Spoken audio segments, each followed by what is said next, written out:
there's a reason that Magic stopped making starter decks. 25 years into it. They also still make them. I have a Lord of the Rings starter deck. All right, everyone. This podcast is devolving into chaos. It's just like the one I had at Gen Con, but a little bit longer. That's usually what they charge you for the extra. That's what they charge me for shipping. Just for the extra material. Whoa. Welcome to the podcast, everybody. Thank you for being here. Welcome to May the Zoo Be With You, Season 3, Episode, I don't know, we're gotta be almost close to 30. Why you start with 30. Welcome to the podcast and not welcome to the name of the podcast? So I think I want to go back in time and not do the season thing. I think of all the things that George was wrong and right about on the podcast, that is by far the thing he was most right about. We both advocated against you doing the seasons. Yeah. We didn't understand it. It just seems like you picked a random point in time. Well, and also it's like we're on 30 episodes, but like really we're on like 250 or something like that. If you know, you know. It's been more than 30. It makes us seem way worse at this than we actually are, but we're still pretty bad at it. So. Anyway, what is up, everybody? I'm joined by my friend Josh from Hometown TCG and my other friend Donald from Scruffy Looking Gaming and my store in West Virginia. What's up, fellas? Pew, pew, pew, pew, pew, pew, pew. That's my air horn imitation. Pew, pew, pew, pew, pew. Real streamers have that like on their Stream Deck, or Steam Deck, whatever. What's it called? It's definitely Stream Deck. You had it the first time. Yep, nailed it. But it's shown. Sorry, I forgot my Donald introduction. I'm joined by the world's oldest man, Donald, with the back injury. Yeah, you have a back injury? Look at him. He's huddled over like Hunchback of Notre Dame. It's like, I can't sit up straight. I can barely and I have to lean to the right because it's on the right side. So if I set normal, that I can't turn my head to the left. Can I ask you not to create a HIPAA violation, but did you hurt yourself carrying all of Louis' content? Possibly it didn't help when I carried 2 large boxes of cards that he made me unsleeve yesterday. Okay, now we're into an actual HIPAA violation and possibly workplace trauma, but mine was just a joke. And then I had to shovel my driveway to get out to take those boxes to him. Ooh, so. Big man with a driveway. You think you're better than us? Huh? Hey, think you're better than us, dude? I had to borrow the shovel. Also, I gave him the shovel, drove the shovel out to him, and shoveled most of the start of his driveway. He did. Most of the start of? Yeah, like where the snowplow leaves like the whole snow. That is the crappiest part. I did at least 85% of that for Donald. That is the crappiest part. Yeah. Well, you're a very sturdy gentleman. You should shovel the bottom of the driveway. Okay, everybody, this is what we're talking about this week. We've got Magicthegathering. We're going to talk about Innistrad Remastered, quote-unquote, out of print, out of stock, out of sight, out of mind. Hopefully you got your boxes. We'll see what's going on. We're going to talk about Magic's collector box bubble boom or bust. And we're going to talk about Sorcery Beta to 0.2K. God, when is that joke going to die on this podcast? I know it's not funny anymore. But when the podcast dies. When's it going to die? I think Sorcery will die before that. We're going to talk about Lorcana's brand new digital client because we haven't ever talked about that before. And my newest job application. And then if you get that job, if I get the job, I'm taking down Lorcana from the inside just to ruin you. If we have time, we will talk about Star Wars, but probably not. Is Star Wars the new MetaZoo? Is Star Wars because one of us believes in it to a ridiculous degree with no reason or logic at all? No, none of us believe in it. I'll take that mantle. I'll believe in it. Oh, you're gonna be that guy? I stopped buying it completely, but 2 people here did. One of us knew from the beginning. That's probably fair. Okay, let's stay on track. Let's go. Innistrad Remastered. So, our favorite non-sponsor sponsor of the podcast put out a little bit of a notification. This is from MVP Sports and Games. I bet that could have been the banana stand. That could have been MVP. It could have been Channel Fireball at one point. Who's the non-sponsor sponsor? Channel Fireball never sponsored this podcast. We hate Channel Fireball. Channel Fireball is the worst. The worst. Bye, Josh. I agree. No, get it out of here. Get it out of here. It was just on my floor. from MVP Sports and More. And if you don't know what MVP Sports and More is, they are quote unquote not a distributor. They're just a friendly local game store. They are a local game store. Okay. Just a quick note as things this morning, Wizards of the Coast is claiming to be out of both play and collector boxes. This is Innistrad Remastered, right? With no intention to reprint either. Plenty of games in ship for them to play it out.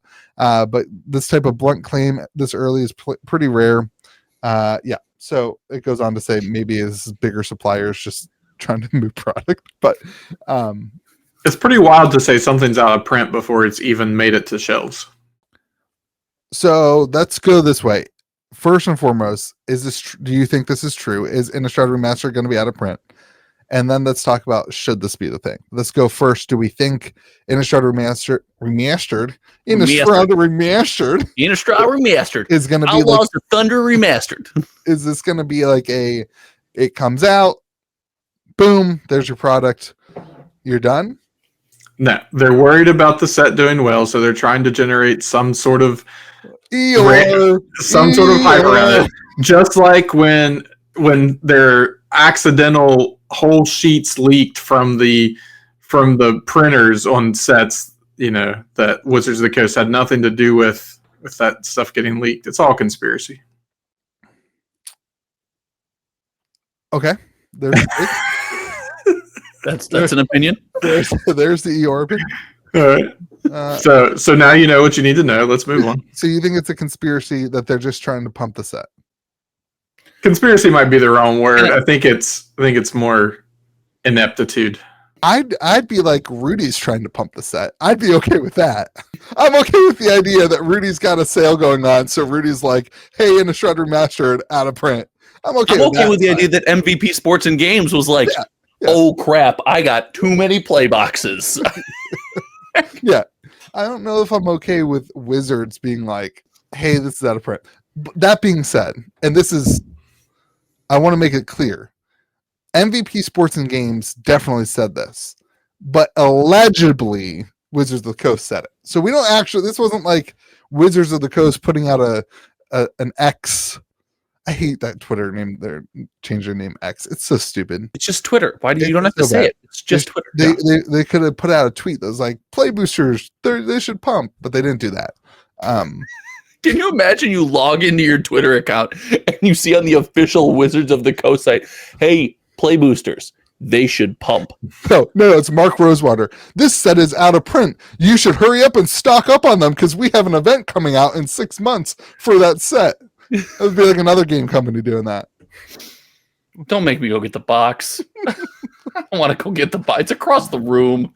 Mm-hmm. So Louis, now we have Donald's fine, very positive, uplifting take on this. Louis, do you believe it? I do. Here's my take. Here's my take though.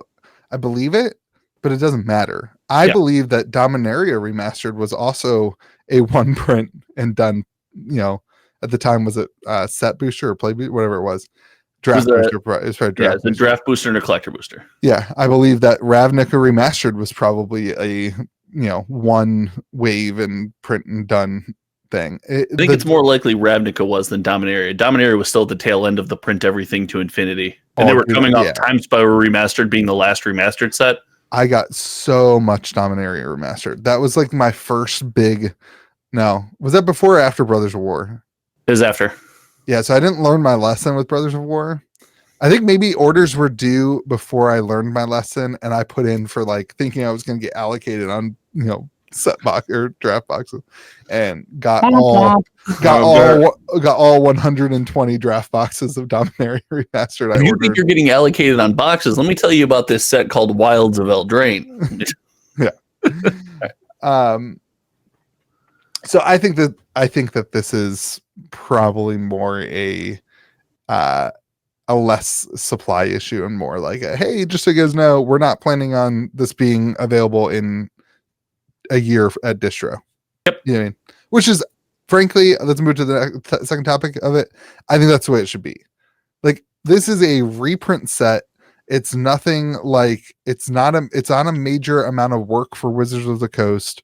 It's not it's not something that takes a bunch of time and energy, and it shouldn't take a bunch of time and energy from a consumer standpoint. I think you should be able to get this. I don't think they should print 10 boxes.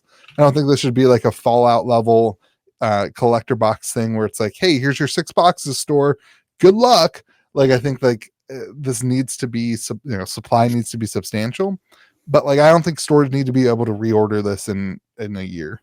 Well, I mean, just they kind of tell you what they feel about it with the schedule, right?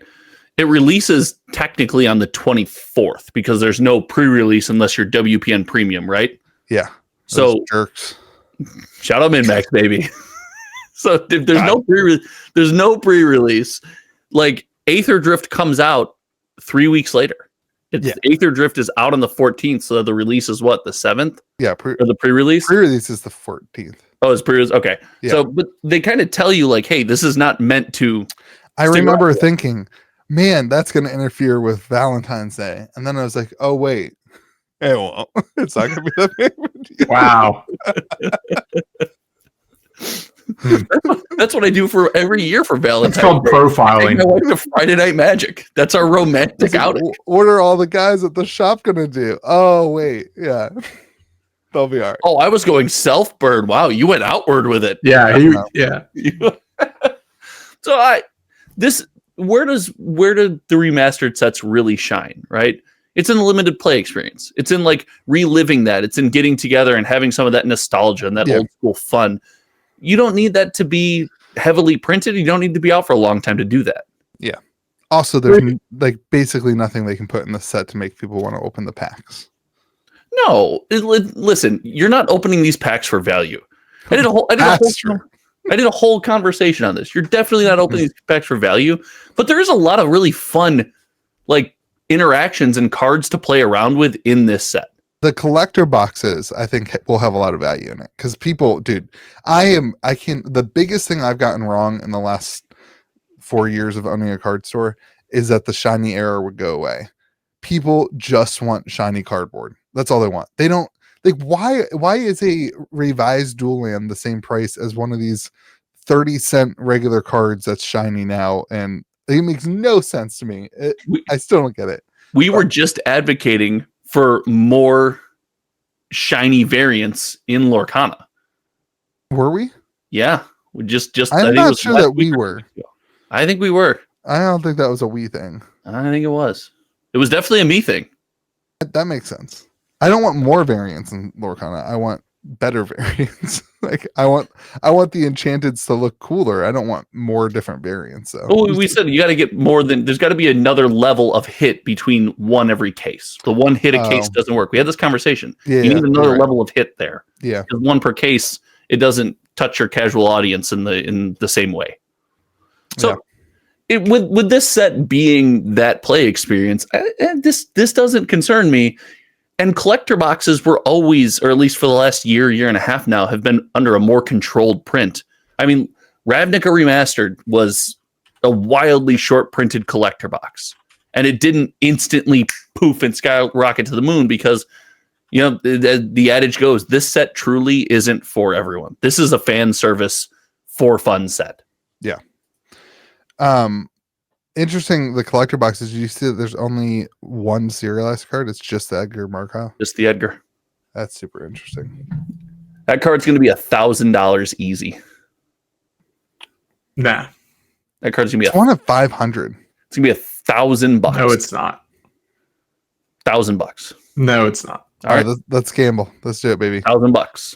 Let's do it. 200 at best. What's our timeline? Hold on. Donald, and Donald can send me a collector box when he's wrong. Donald can't afford a collector's box. What do you mean? All right, Donald can steal a collector box from Louis.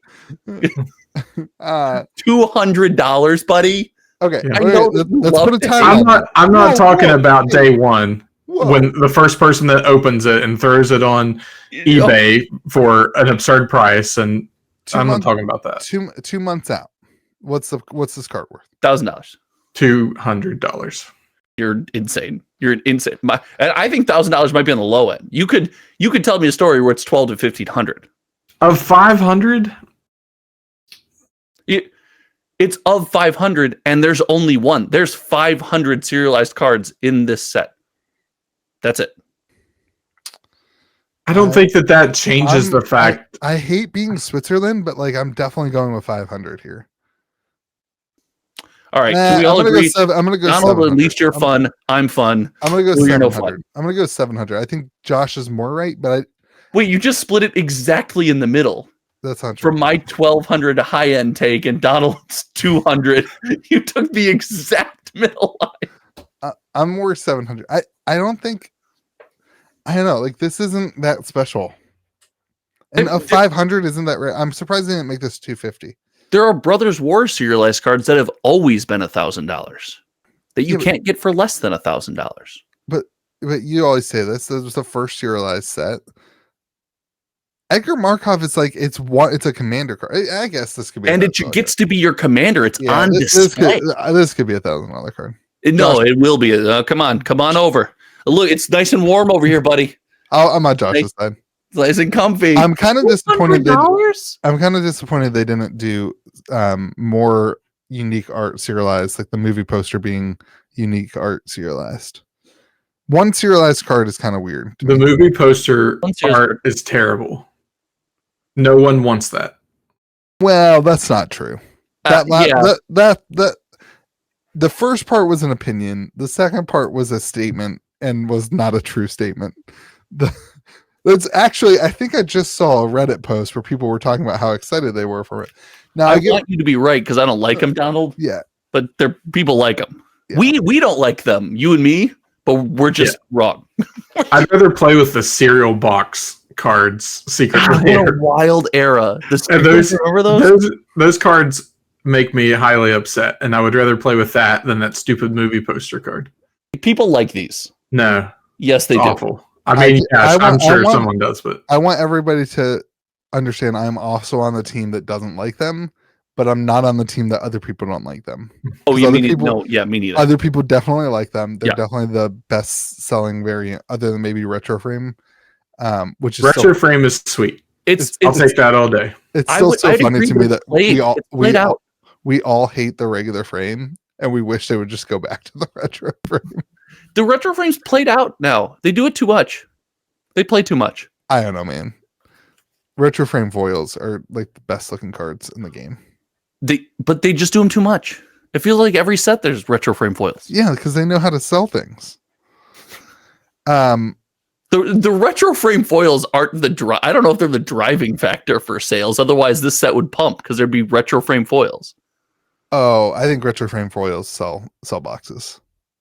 If it's a popular card, like if it's a highly played card in Retro Frame for the first time, that's pretty huge. People will want that. I mean, if it's card sell sets, Liliana of the Veil is a Retro Frame foil, that'll be at least a $20 card.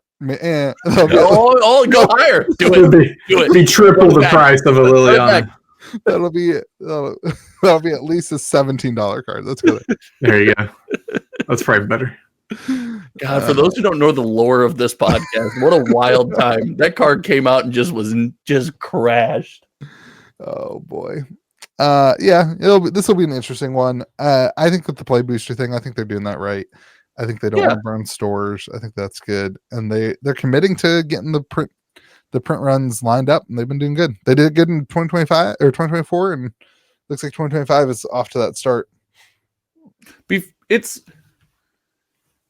I think they're operating in the way that I would think is best.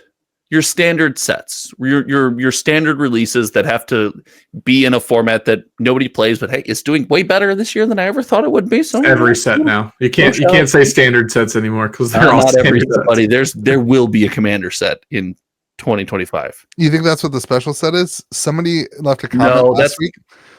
Shout out to the guy who left the comment that last week that was like, Louis going to be severely disappointed when it's Harry Potter as a set.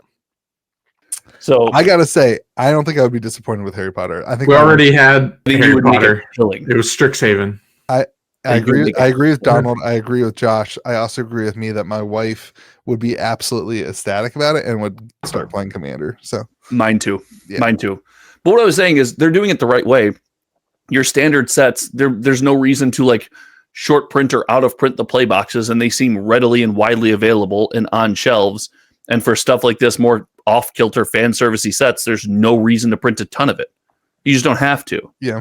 Right? I want to see Outlaws of Thunder Junction play boosters at a fairly normal price. I want to see Duskmorn and Bloomberg, and I know those are more popular sets with really good cards, so they're a little bit inflated, but the boxes are still, you can just go get them wherever you want them right now. That's a good thing. I'm not sure I know how far back that should go, though. Like, Wilds of Eldraine is not, I mean, like, one distro raised the price by like 15%, and it's not available anywhere else. And then Rudy's talking about draft boxes being out of print. I think set boxes are coming back again. I think there's a restock happening, but how long should a set go before it's out of print? That's the question I think that matters. That does it though? Does it matter? I don't know. Like, I guess. I mean, I don't know. I think like for Magic, I think it does. For Pokemon, I don't know, man. For Pokemon, you're so far in the cool. And listen, I'm in the Kool-Aid. I audited my Pokemon collection, both sealed box and singles, and I was like, well, should have just bought that for the last 5 years. Dude, like, I understand. I see where you're coming from. I get it. But like, I don't know, man. Pokemon card of the minute is this this Pikachu with a wrong back. It's upside down back. Nice. Ooh. You showed me that one. I had to ask you what the problem was. I was like, this looks weird. Why is it weird? I feel like they should print X number of boxes. Like, it shouldn't be in print for X number of years or whatever. It should just be, hey, we're going to print 300,000 boxes of this, and we're going to release it in 3 waves or whatever. But maybe I think that works for smaller companies. Like, I think that's the way like a sorcery should behave. I think that's the way some of the other games that we've talked about in the past should behave.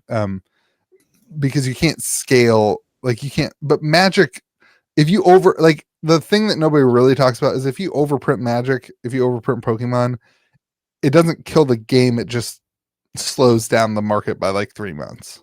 Like, if you were to come out with a Wilds of Eldraine draft box tomorrow, another reprint of it, another 30,000 boxes, it would slow down the price for like 3 months, and then it would just pick right back up. Like, it's the way it is.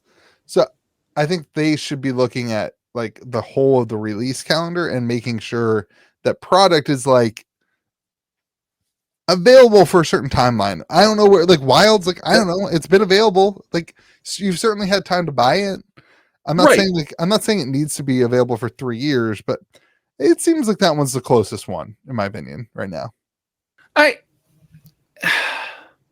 I'm less for them printing like a set number of boxes, mostly because let's compare. Just last year, you had Karlov Manor and Bloomborough in the same year, and if their plan was we're going to print the same number of each, like, I don't think it's a great plan. No, right? That would have been bad. Yeah, if a set needs a reprint, you give it a reprint. If it doesn't, you don't. I mean, and the benefit you get from not being a tiny company is you get to say, hey, move over, printer people. Like, I'm paying for some space, and we're printing boxes. Like, and it would also suck if people found out what that number is, because then they start all the market shenanigans that happens with that. It's like 100% panic buying. Nobody wants it until they know that not going to be able to get it. Yeah, yep. It's like when they say it's going to snow and everybody buys all the milk and bread. Yeah, that's why. And with these bigger games, where I mean, we're talking about Magic, but it applies to Pokemon too. And it one day it could apply to something like Lorcana. That's, it's on its way, but I don't think they're there quite yet. But you don't want to say that to a community who's not only got this many people in it, but there's some serious money floating around, and there's enough big players to actually affect people who play the game. Like, it's almost at an indie TCG level, where if Magic were to make this announcement, just like indie TCGs, where you got one guy who can buy all the boxes and ruin the market for everybody, you can do the same thing with Magic. It's just a larger community, and that doesn't help Wizards of the Coast at all. They don't need to build hype like that. They can build hype with the next set. And we talk about the time. This is the benefit of the rapid release cycle that we all don't love, but like, they get to do this because flop or success, drama, whatever happens, guess where we're focused? Next thing. Yeah, it's definitely an interesting thing. And I like obviously the other big internet people. You've got the professor who just wants everything printed to the ground. I don't think that's the right thing either. Like, you need value connected to this stuff. And then I don't know how you missed that hard. Like, people's me? card. No, just that take. I just don't understand that. I was like, I know you don't disagree with that take. No. And then I think you also have the other side of like Rudy, and I like the speculative. You got, everybody knows I like leaning into the speculative side. But there's also like things that just don't make sense. Like, I don't think Lord of the Rings Special Collected Edition makes sense. The EV is atrocious, and I think Magic is way more connected to the EV than somebody like Rudy would say that it is. Like, historically, you can see like when things drop, they never drop below what the EV is, because then the market just corrects itself and picks it back up. Yeah, you always have a buyer for the cards inside. Yeah, and so like I think like that's one thing that that's a metric I think that Wizards should look at, is like how they can certainly track the EV better than anybody else, to look at the EV and say, okay, the cards within the box are worth way more than the box itself. We need to make sure that we are getting that down the line. But who knows if they actually look into that stuff? They probably just look into what does distro want to order or not. Their take has always been, we don't look at the secondary market. We have no idea what the price of a card is. It's obviously not true. Yeah. But that is their take, is, oh, we have no idea what cards are on the secondary market, and that doesn't drive any of our decisions. Yeah. Of course they say that, and then at the start of the Secret Lair program, Secret Lair prices on the secondary market were oddly close to what they were charging for the layer. Like, dude, Secret Lairs are so much more popular than we think they are. I mean, if that was the case, then every Commander Precon should have fetch lands in it. Like, if they didn't care about the value of... I have been so astonished at how many collections, when I buy collections, have tons of Secret Lair cards in them. Like, yeah, my thing is like, Secret Lair is a totally entrenched person thing. That's where my brain goes, and it's not. It's like the average Magic person buys a Secret Lair, in my opinion. But let's be honest about Secret Lair. It answers all of the collectability questions we always ask about Magic. Yeah. Unique art, unique treatments, printed in a limited amount of time, coveted by players and usually good cards, playable cards. Yeah, there and is the secondary market value? They're giving us Mox Opal and Secret Lair sometimes, not all the time. Right. But it does answer a lot of those questions.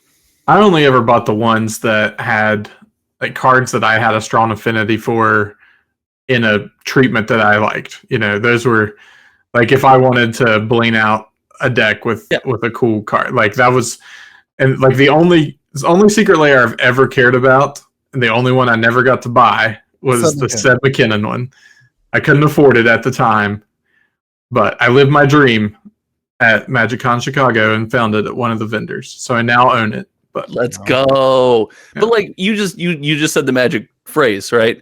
I wanted to bling out my deck. That's modern Magic collectability, baby. Yeah, that's what it is. It's not. It's not what I'm doing. It's not what Louis is doing. It's not filling up binders and picking up misprints. It's I play these cards. I have an affinity, like you said, to these cards, and I want special versions of those cards. That's what. Do you think most people miss that about Magic when they say Magic's not collectible and they have 14 Commander decks that they've blinged out? Yeah, I think they do. I think that's the way Magic people like to flex their collectability. The word collectible. The word collectible, though, is such a weird word. Like, I was just talking with Louis about this yesterday, about how when I was a kid, everything that I played with as a toy when I was a kid is now worth a ton of money because no one collected anything. Everyone opened it and played with it. Now, to be fair, that was a really long time ago. It was a long time ago, but now everybody is like, I'm going to save everything, and then it's going to be worth money in 20 years. It's not. It's not the same scenario. Because now people are apparently saving. It is, Donald. Apparently it is. I agree with you in what's the word? In logic. I agree with your logic in theory. Yeah. I agree with your theory in principle. but the market disagrees. Yeah.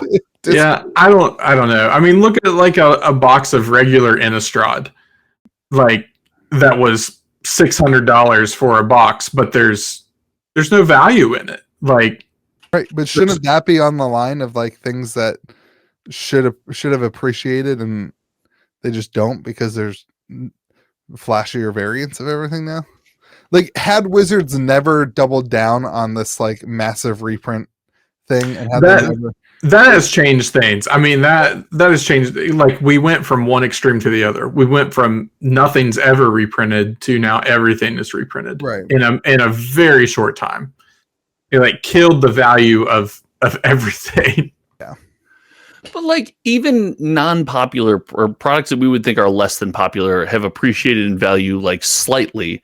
And that's because there is at least some, maybe not direct EV value, but inherent value tied to the experience. Dom, you always say all the time, you're going to love this Innistrad Remastered release. It's going to take you back. You're going to have fun with the cards like anyone who used to play in that time.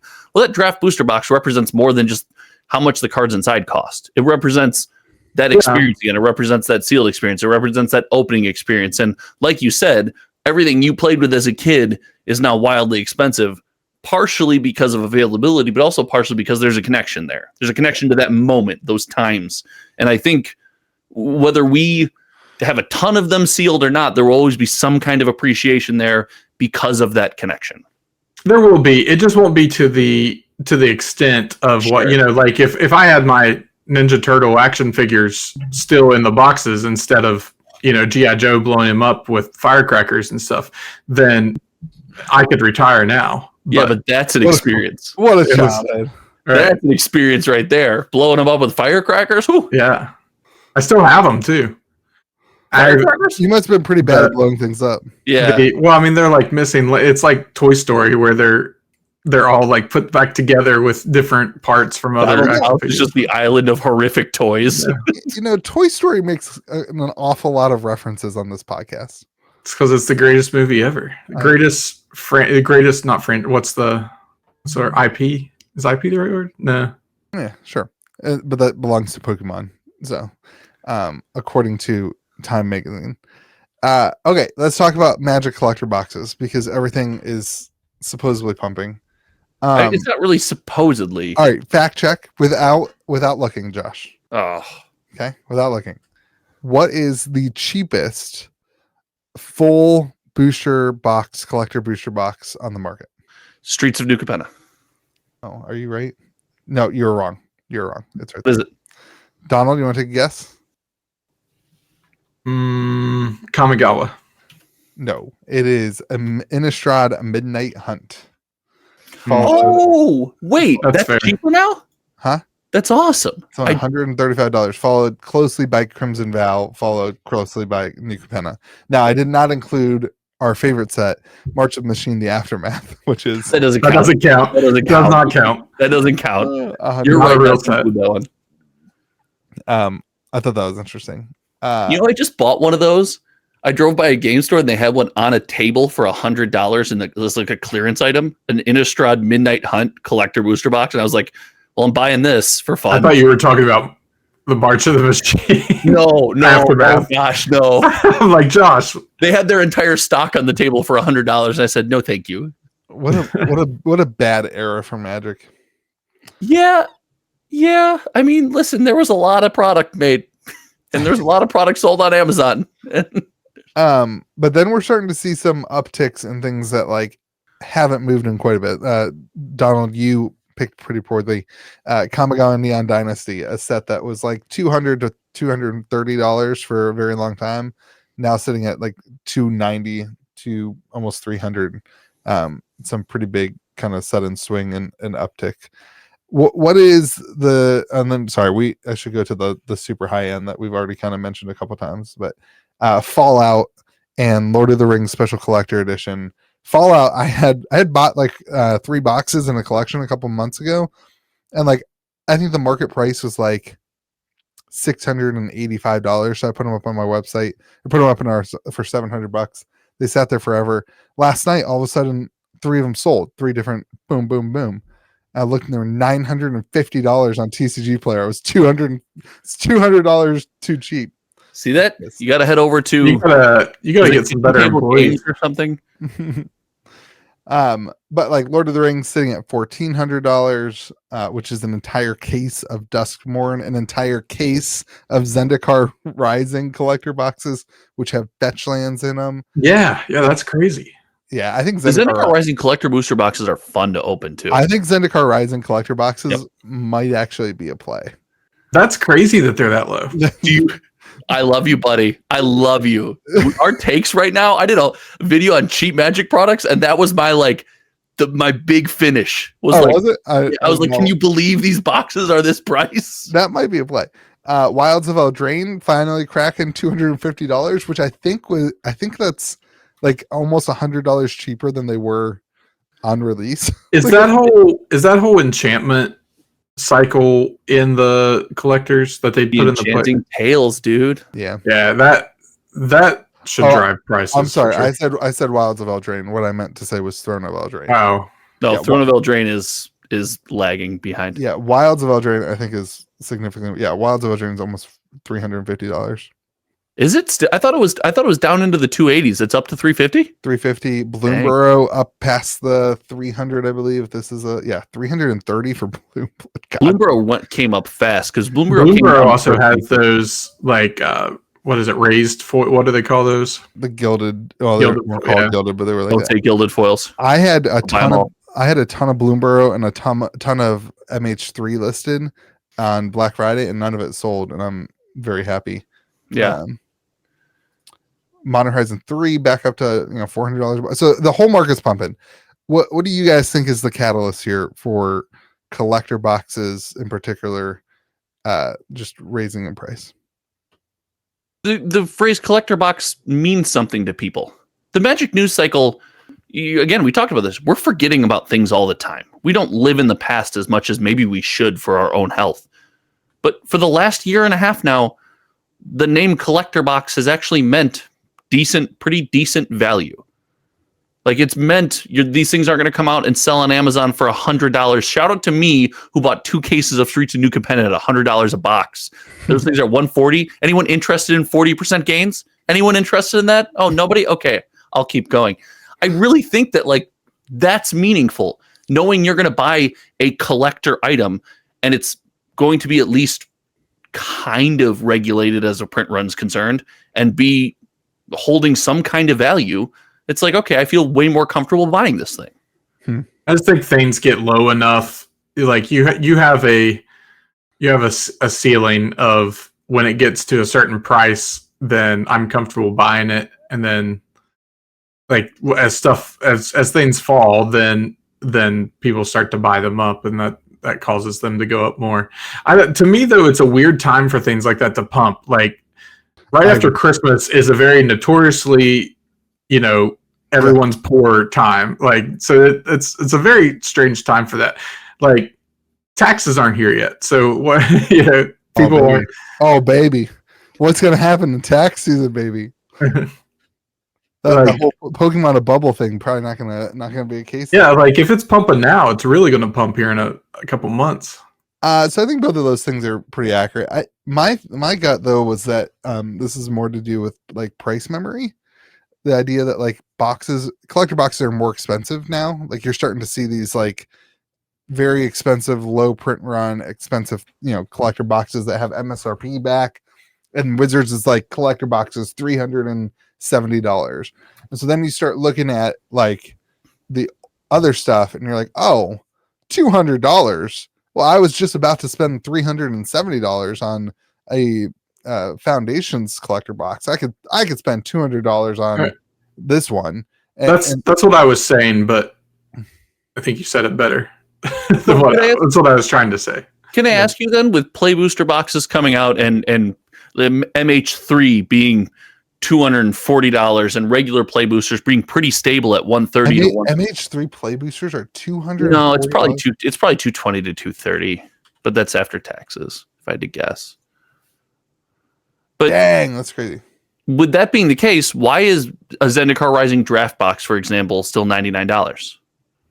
If that was the case, There's nothing flashing in it. There's no reason to open it. There's a box topper in Zendikar. There's a non-hollow box topper in that. Okay, but there's not fetch lands that now there's way flashier versions of. There's not something great in all of these collector boxes that are going up in value. I mean, are they shinier? Sure. I think I don't know if I agree with that take. Like all the ones that we've talked about that are actually moving. Bloomburrow has the Dominaria United. When I did not mention Dominaria United, it's going up in value. Isn't Dominaria United the one that has it has Legends cards? Yeah, right. Dominaria United is up $10. It's up a little bit. It's up a lot. It's sitting at like 130. It's at 210. I've got it at 175 and at 200, but yeah. I think that set was vastly over opened though. Like I think there was a lot of that set was opened. Listen, I wanted people to chase the legends, Donald. I want you to be right. I don't think you are. I'm not talking about collector boxes. You and George were so wrong about the Legends thing. George was so hype on the Legends thing. I was like, it's gonna be way, way impossible to pull anything good. You pulled one, didn't you? What? Didn't you pull one? You chased it. You pulled one. I did not chase it. Well, you opened a bunch on stream trying to open one. Didn't you open one? I opened one. It was like a 30-cent comment. Yeah, it was nothing, but just like I said would happen. Did you send it to get graded? No. I think it's sweet. Card from that year, you would have sent it to get graded no matter what it was. I think it was a cool idea and something that they should maybe do more of, but I don't know that drives prices. They can't do that, Donald. They just randomly found they randomly found it in their warehouse. Boxes that they had no idea existed. I know. It's crazy. Here's a weird one. Core 2021 dropped from $235 to $220. That's a set I always felt like I really liked. That's one with Eugene and Eugene in it.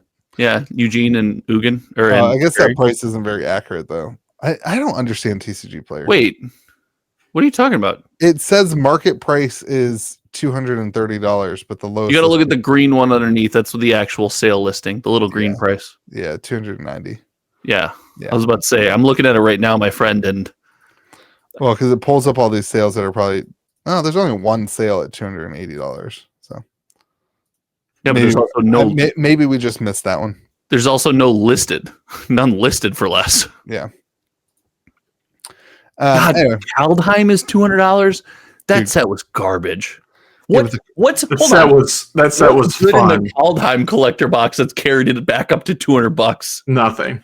Snowlands. They have the rest. They have the rest of the Flipland cycle, which I really like. It's really cool for play. It is not an expensive set of lands. I think Kaldheim's just like a rising tide lifts all boats. It's a good theme. It's like it was a great set to play. Yeah, it's a great draft. Kaldheim was I think Kaldheim was a good memory for people. Oh my gosh. I enjoyed that terrible. The Viking theme's good. That set was so lame. You're lame. I think the biggest my opinion is the biggest factor is seeing these giant boxes like the Lord of the Rings, the Fallout, those boxes at high prices make people be like, oh, I can justify buying this cheaper one. The problem is I still don't believe those prices. Like, I don't know. It just doesn't make any sense to me. This isn't a cult. This isn't a belief system. This is just what people are paying for products. I know. But like it went from $999 to $1,600 in literally one day. Like, I don't know. I think those are going to keep kind of eroding. There's like a lot listed. It's not eroding. Who knows? Be careful. I think my advice to people, I've tried to say this in a couple of videos, is like only buy the things that you actually want. This is like the time that FOMO happens. We've been through that. We've been through the FOMO. Buy the things you actually want, not the FUD or not the FOMO. You done? Done. What's your advice, Josh? I don't give financial advice on your channel. I learned my lesson. I'll give it. I think speccing on any modern Magic product is risky. Listen, I agree with you, Louis. And I agree with you too, Donald. It's risky, but I don't know. I like them. I like these things. So are we buying this case of Zendikar Rising collector boxes for $1,400? There's only one case left, and then it's $1,700. I already scooped it up. Buy me too. Jerk. Just $1,400, man. I'll write a check right now. I bought a case of Fusion Strike this week. I already have one. You have a case? Yeah. Sealed case? I have, yeah. I should have bought it from you. You want to sell it? I bought a metric boatload of Fusion Strike. I didn't realize how much Fusion Strike I had in my office. I'm jealous. My employee opened all my Fusion Strike. It's like the only set I don't have a case of. Shout out Big Daddy Vegas selling me Fusion Strike, and I thought he stuck me with it for the longest time. All right. Speaking of getting stuck for the longest time, let's talk about beta back to 0.2K, everybody. There's a stuck in beta joke there that I'm not gonna. All right. There's not a ton to talk about with sorcery. It's like they should do more than one set a year. I can't have it again. I can't have the conversation again. I just can't. I can't do it. But that being said, beta is now back to almost $200. As you see, there's a wave here that keeps on happening. It goes up and then it goes down and then it goes up and then it goes down. And a lot of this is connected to Team Covenant running out of supply. The front facing everybody shop here from Sorcery's team. So when they go out of stock, people go to the open market. I threw the Channel Fireball box too far. I can't go get it again. It's like Channel Fireball all over. I threw the box too far. I can't go get it. Pretend that I just put it on my shelf. So let's take wild speculative guesses. Because what else would we do? How many beta boxes do they print? Do they reprint beta? Does Team Covenant get a restock? Does Team Covenant, or should they all of a sudden have more beta again? Or is this it? Are we only on secondary market? Are we only on whatever? I mean, I want your speculation and then I want your opinion. Oh boy. All right. It makes some people mad. I think that they don't reprint beta. I think they let the secondary market do its thing. I think they try to drive people towards Arthurian Legends. I think they should reprint beta. I don't see a reason why. If you're going to do one set a year and Arthurian Legends is a smaller set and beta is essentially your core, your foundation, there's no reason in the early stages of this game that beta product should ever be unavailable. I agree. One day it will be, and one day it should be. But in the early stages of the game, I don't see, and that doesn't make it not collectible. If beta boxes are available and people want the cards and they want to build collections and have product, then yeah, they have it. Now, that doesn't mean they can print 225,000 boxes and brag about it, but it should be around. It should not be. The problem is, are people actually like looking to get beta boxes in outside of like opening them on their YouTube channel? And it's a dig. No, is that the only thing you offer to the sorcery community? Wow, what a dig. No, I'm saying I shoveled your driveway, and I love you. I wasn't talking about you. Good luck getting out of your car again, Mr. Backache. You didn't help me get out of my car in the first place. I wish you would sit there and watch him try to get out of his car? No, I wasn't there. It was his story he told us. Okay, I think I'm not just taking the adverse take. I actually believe this now. As of the last 30 seconds. No, this is a really hard one. Everybody wants to compare new TCGs to Magic. No, don't do that. Well, no, the attitude of like things going out of print, that kind of thing is always like, well, Magic had so many players. It was crazy when Alpha, Beta, Unlimited, they needed all this stuff because it was insane and the player base, and they needed the product to grow and whatever. And like the reality of any TCG in 2025 now is that that's not the way it's going to go. There's not going to be a game that comes out and has a player base off the cuff that is growing that rapidly, because things like video games exist. Things like Magic the Gathering already exist. If your vice is cardboard, you got places to go. Yeah, and like it's just not the same world. And so I think beta's done. Like I think that they printed enough beta. The EV is using TCG player prices, which is like TCG player prices are not always like sold listings. They're not always accurate compared to like eBay prices. The EV is like sitting at just above $200 a box, and the playable cards are for the most part affordable. There are a certain number of cards that are really expensive still. And so I would say that Sorcery should, in my opinion, not reprint beta. Let beta do the beta thing, but then they should reprint cards that are from beta and are desired and necessary for play. I'm talking like Mirror Realm, a couple of the really expensive. We call those staples. Yeah, it's some of the staples that like need more supply. They should do a different artwork for, and they should put them in like the next set or in a product that's something like the we don't know how they're handling the what's it called, the dragon set. But it's too soon for reprints. No, what's the difference? Yeah. What's the difference between reprinting something in a big reprint of beta that's a full-on thing and putting a card in a new set?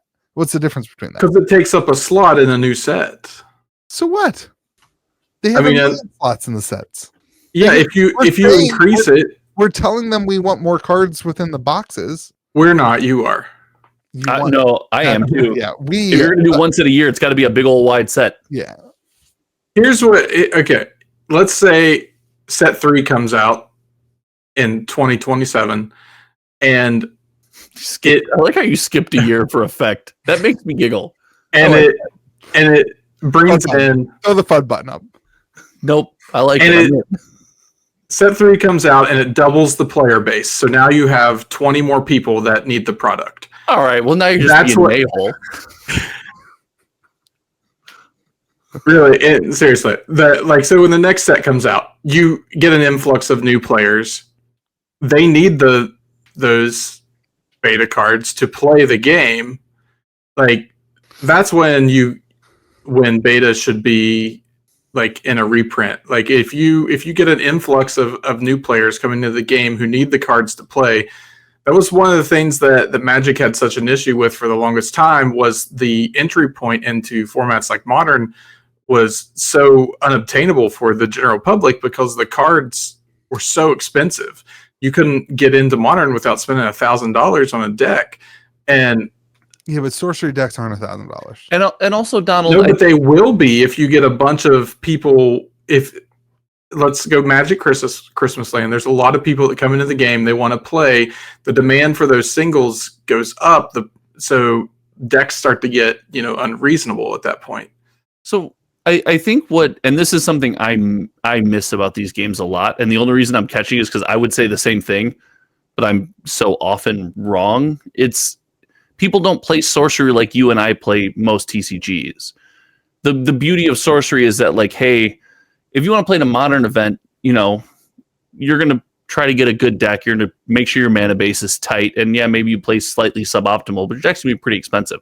Beauty of Sorcery, man, is everyone's played pretty casually, right? The high-level competitive Sorcery scene, I'm sure there are people that enjoy it. I'm not shunning them for enjoying it, but that's not where Sorcery does its thing. And for that reason, you can show up with less than optimal, less than ideal deck lists and find games, right? Yeah, and another piggyback off of that is that when you have a unique card like an Aquamarine Core, it's $57. You only need one. You only need don't one. do that. No, don't do that. Why? I'm having flashbacks. To what? Yeah, I know you only need one copy of the super expensive card in your deck, but then there will be. But it's not super expensive. It's $50. Like that's not a super expensive TCG card. Your modern deck has a 4 of a Chrome Mox. It's $120. Like, well, then you're cheating. Is that the right card? Cheating. You're a 7 cheater. Whatever one. Also, I don't think they would play that. What's the one that got? I've got some interesting deck lists to bring to Kitchen Table Games. If you think I'm the one doing rules at my Magic events, you are. I don't think you're at your Magic events. I think you're playing sorcery during your Magic event. That's probably true. I don't know. I just feel like the market is fine. Like the EV is fine. It's kind of in a good balance. And I think they just need to let the market do what the market does. And this whole like thing about stores, like, I don't know, man. If a store needs beta boxes, the store can just grab beta boxes from the open market and run an event. If you want to run a draft, you can run a draft. It's the same. It's the same thing. Like you're not gonna get boxes from distro anyway. Like the way distro works. Gosh, what? I can't believe that we've got this line. I don't want my store buying boxes from the secondary market for the second set. But dude, like that's what you end up doing for. That's what I do for Magic when a Magic box is out of print and I want to do a draft in my store. If you have the demand, it's for Wilds of Eldraine is out of print. So if you want to do a Wilds of Eldraine event now, you got to go to the secondary market. How many different drafts and different products and exciting things have you done for your Magic community since Wilds of Eldraine? Sure. A lot. That's the price you need to pay. I don't want my store going to the secondary market to buy beta boxes. There's been 2 sets. Yeah. I mean, but like beta's also been in print for a year. Yeah, but you've got to times that by 12, when there's only one set a year, it's not the same. It can't be the same print cycle as a Magic set that stays in print for 3 years. You say this all the time with your Magic fans. They come in and a new Magic set comes out, and often they're like, "Yeah, we want to go back and." I get it. Sorcery should have more than one set a year. But no, that's not what I'm saying. That's not what I'm saying. That's not what I'm saying at all. Throwing beta on the shelf is not going to excite or bring in new people. You're saying everyone's saying we need beta to bring in the new people. Show me where the new people are who are begging for beta. Okay, that's a separate problem. Yeah, bringing those in new people aren't there. So what you need to give your customer base, your active players, more than just Arthurian Legends to do, and the store shouldn't be forced to give your customer base, your sorcery community that you've built up that comes in weekly, that either buys packs or win packs or plays sealed, shouldn't only get to do Arthurian Legends unless you go to the secondary market to get a box. But I think more the problem is with distribution. You can't do that at not scale. You can't ship 20 pallets of sorcery beta to appease the 30 stores that need a case. Well, then that's not it should be in print conversation. It should they use distribution conversation. Yeah. The problem is what store that doesn't already have an established sorcery community is going to go to the secondary market to buy a box. I think they will because their guys are going to be. They're just not going to do it. They're just not going to do it. They're just not going to have sorcery. Oh, see, I disagree for that. If you've got an established community and they're like, "Hey, next week we want to do beta," I'm saying stores that get a beta box for your players. Stores that don't have an established community. Oh no, they won't. They're not.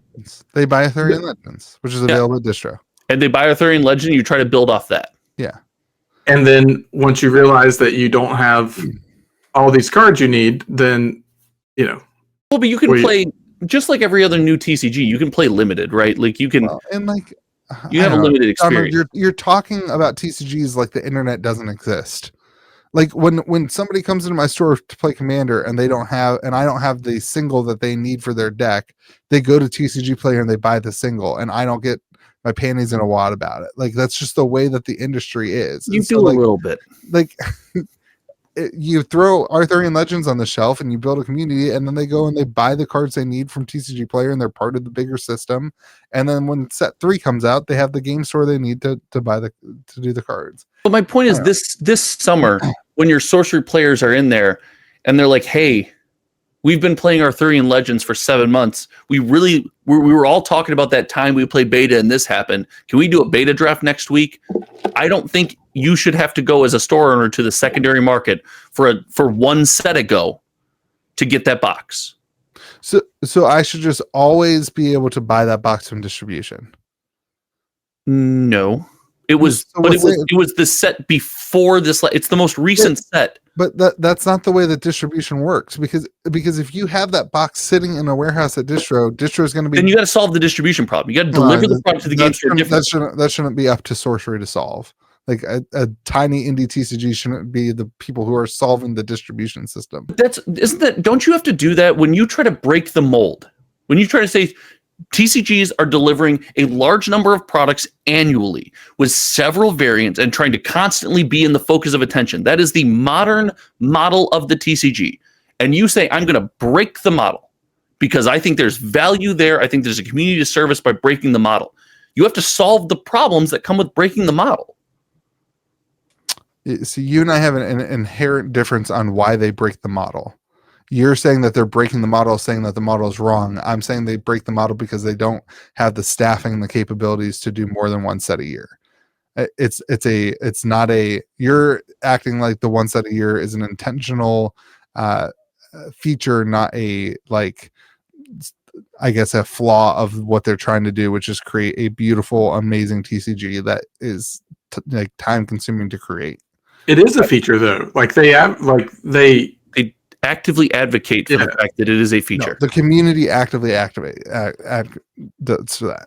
I wonder if Simon still watches the podcast. I'd love to hear his opinion on this. I'd love to hear where he stands. And also, you can't, as someone who works in a space of specialized skills, which I'm sorry, Code Monkey is not specialized skill. Anyone, I believe, can do what I do. But there's the saying is always like, oh, there's not enough people. Well, guess what? We expand teams and we double outputs all the time. Video game companies are notorious for this. It is an extremely difficult skill to master. And yet when it comes time to publish a game, you 4 to 5x your team. And then it's notorious for, then you lay all those people off because there's nothing more to do. You can't convince me that there's people capable. Some of the best games that you and I have loved in our childhood and all throughout our life were games that just delayed for 2 or 3 years because they didn't do that. They made the best game ever, and then we enjoyed the game. And now you have all these games that are just throwing out people and those games aren't around anymore. And they're promoting games that aren't even finished, and they're not like, and that's what they're trying to get away from. They want to create a full product, and they want to release that, and they don't want to bring other people involved in it. And it's the release, and it's the cadence between something like a Magic and something like a Sorcery.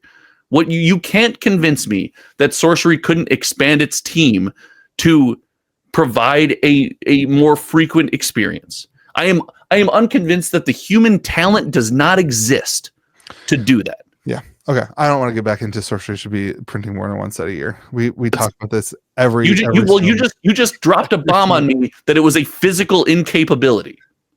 And I don't accept that. It's not a bomb that I dropped. We've dropped that bomb 8 times on this podcast. We've had this exact conversation. You said that they will always do one set a year. I didn't know that it was physically impossible to do more than one set a year. I never knew that. Every podcast for almost a year. So we're going to beat the dead horse again. I don't think they should reprint beta. I think that should be it. I don't think they should announce that. I don't think that they should say anything about that. I think they should just let beta... It just quietly goes away. Dance into the sunset. Yeah, they should never say anything about it. That's for sure. And just let it go. Do what beta does. Yep. And then if they see that, this card, that card are super expensive, and so they want to make sure that the game is accessible for new players or it fits in the theme, they print it with a new artwork, completely different, art style, completely different whatever. That then drives, keeps the demand for the beta and alpha version. If we get Simon in the comment section answering our question as to which one of us is right, is it a choice or a forced release cycle? God, that would be my dream. And then the cherry on top of that is I end up being right. Oh, I would call you every day for the next until the next sorcery set comes out. I call you every day. The other way they can handle that too, with like getting more cards in the market, is with the dust store. That's a whole nother way they could provide if that's needed. I don't think that's needed. I don't frankly think that there's a huge velocity of beta boxes being opened with singles flying out there. And I don't think there's a huge velocity of, I mean, like Amethyst. Let's pull up one of the quarters real quick.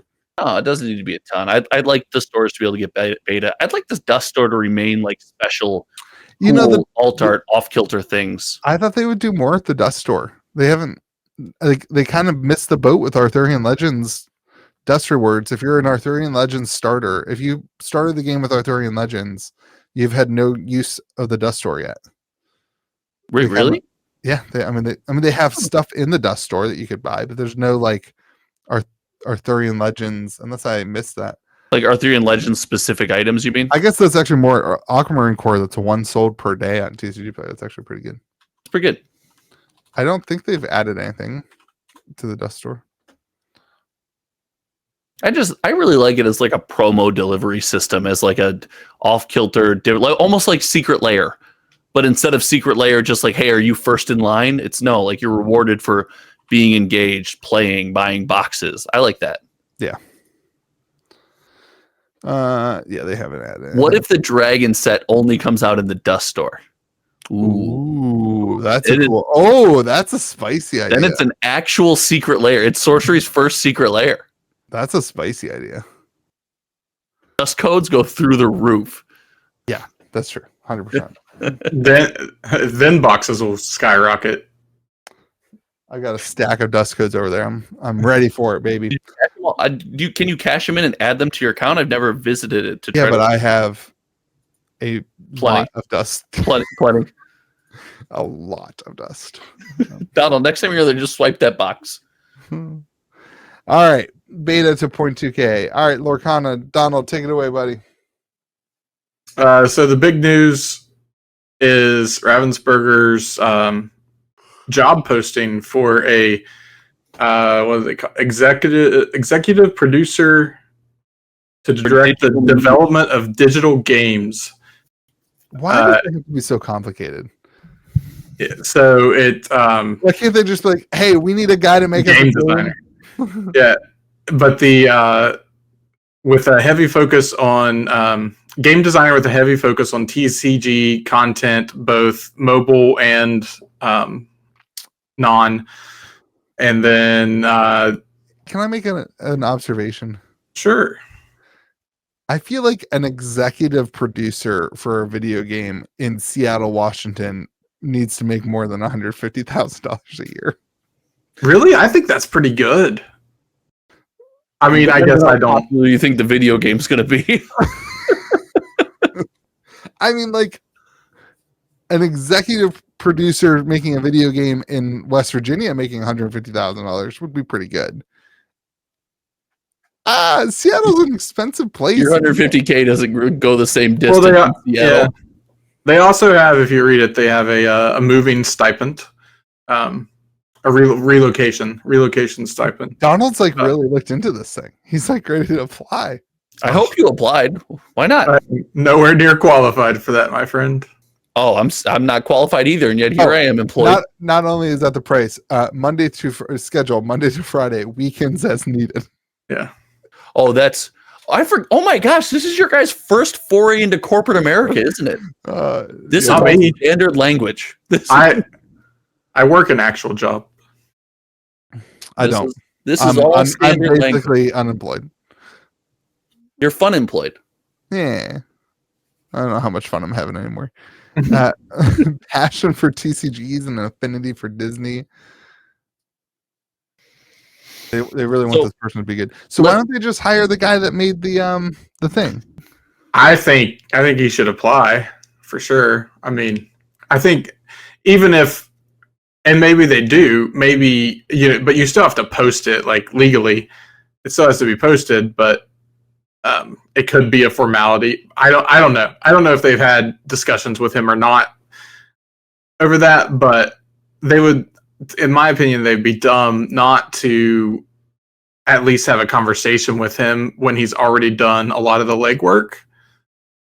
So you guys missed that one. I would hire him as the head of the team doing the actual work. Is that not what the executive producer job is? The executive producer is essentially a liaison between the project and the corporation, right? Yeah, that's what it is. You're not going to get that guy for that job. So job title and description aside, I think the point here is they are focusing on a digital client, and it's probably a year down the road. Wishful, hopeful, but is that your wish and hope, or is that like, is there any statement to back that up? No, there's no statement to back that up. I'm just saying that's probably a realistic timeline. Nope. I know that's not a realistic timeline. Okay. Let me tell you something else about corporate America. We slow. I bet you that they don't get the person filled for this position until April or May. It's physically impossible for us to move any faster, Donald. Yeah. I bet you're at least 2 years out from a Lorcana TCG game. I think that's a safe bet. Yeah. Unless, listen, 2027. Go ahead. Sorry. I was gonna say 2027. If internally they're like, hey, this is mission critical, numero uno, priority 0 has to be done or we're going to fail, it'll come out quicker. But I don't think that's the case. Lorcana's doing fine. This is an additive. I think they realized the need for it, for sure. They felt the backlash from shutting down Pixelborn. They heard the community, I don't know why you're looking like that. There was 100% a community backlash for shutting down Pixelborn. Why did they not just buy Pixelborn and let exactly what I just said. They already have the platform. It already existed. I don't know why they would not move forward with that. But it's also important to note that Ravensburger did not shut it down. Disney proper did. Like, it had nothing to do with Ravensburger. Well, okay. Had nothing to do. It did. Right. Anyway, it was not. Remember, Ravensburger has the license to put Disney characters on cards. They likely couldn't shut down Pixelborn. Disney proper, however, could. Disney, put out a cease and desist. So. Right. Ravensburger might not have had the ability, as they only hold the license to make Lorcana cards, to use those characters on those cards. Yeah. Disney, however, has the overall likeness to the character's art. So they were probably the ones that had to issue the cease and desist. Ravensburger would need to actually get a license probably to do a video game for this. Now, I would say they already have it. Yeah. They have included in the original license agreement. I would be surprised. The fact that they have board games and stuff already, I'm sure that digital is in there as well. Nailed it. Now, here's the thing. I think they heard the backlash from the community about Pixelborn shutting down, and it did absolutely nothing.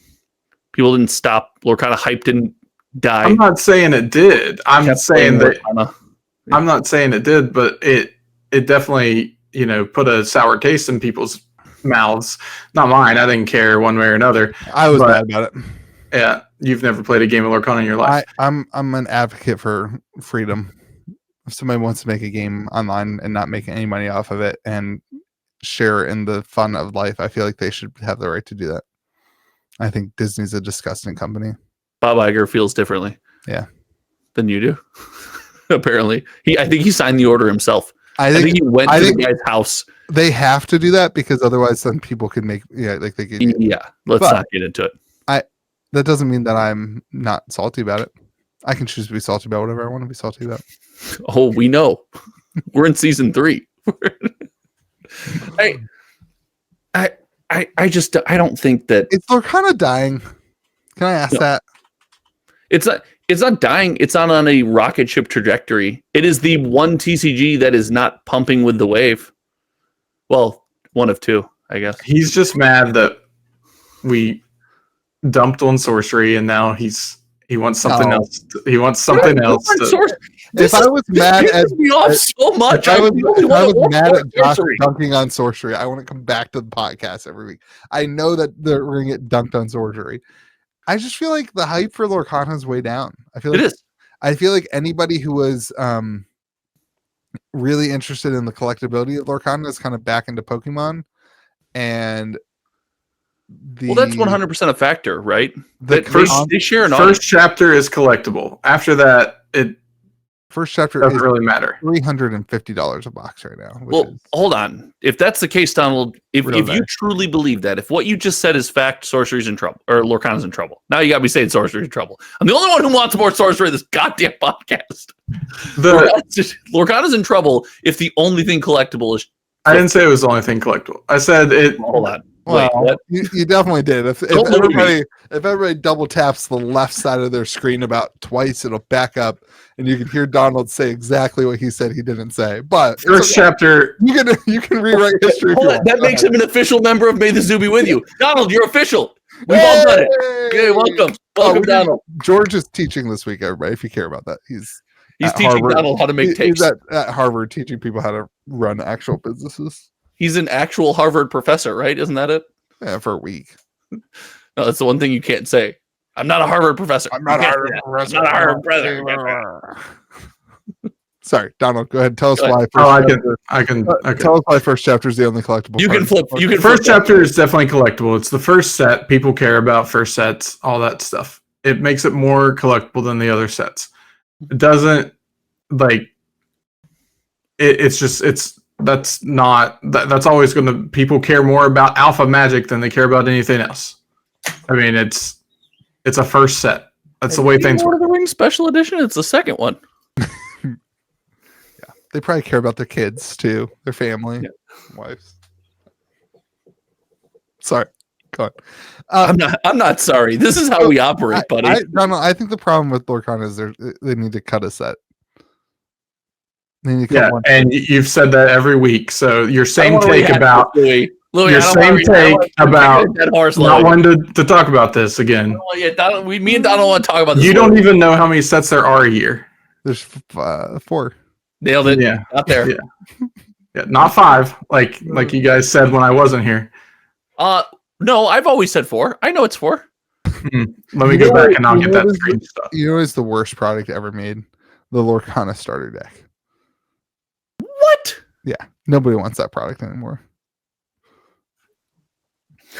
I have an entire shelf of worst products. $5. Got a starter deck. $5. I'm staring at. It's a starter deck. That's what it's for. What are you talking about? It's not a collector product. Not everything is collectors. There's a reason that Magic stopped making starter decks. They haven't. 25 years into it. They also still make them. I have a Lord of the Rings starter deck. All right, everyone. This podcast is devolving into chaos, and my wife is on her way home. We're done. This is it. It's over. Donald, congrats on them making a video game. I'm all for it. It will not be out now. I want you to lower your expectations. I think you're going to be... I don't want to see backbroken, disappointed Donald. Already there. You're an official member of the podcast, though. Yeah, congrats. I made it take and walked it back in 30 seconds. I'll send you your paycheck. Everyone remembers their first one. I've done it 100 times now. Yeah. All right. If you want to listen to more of Donald being Eeyore, you can go subscribe to Scruffy Looking Gaming on YouTube, or you can just hang out in my store where he will be Eeyore. And if you want to subscribe to Josh's takes, you can go to Hometown TCG. And do you want to do a segment every week of just call it things that suck this week? And Sure. You and me will just do things that we don't like about TCGs once a week on my channel. I got plenty. That would be fun. That would be fun. What sucks this week? what sucks this week? That would be neat. And go to KitchenTableTCG.com, hop in the Discord server. Yeah, everybody have fun. Be kind to the people around you. May the zoo be with you. We didn't do a secret sauce. Do you guys have anything? I don't have a secret sauce. I've got nothing. Is shoveling your driveway the worst home chore? How many days should a school system be closed if they had 5 inches of snow for 2 Well- days. Well, back in my day, Back in my day before my back hurt. I had to walk to school Uphill both ways. in the snow, It's probably what hurt your back. and we couldn't even afford shoes back then. So, yeah. Have you seen the price of shoes? I can't afford shoes now. We've been closed for 4 days. It snowed 5 inches. It should be, The difference, though, is what you're leaving out is the like 3 inches of ice that we got. oh, stop it. There was not 3 inches of ice. Do you know what 3 inches looks like, Donald? Do you? Do you know what 3 inches? There was maybe a 3/4 of an inch of ice, which is a lot of ice. Don't get me wrong. That's a lot of ice on a car. Like, it was this much ice on the car.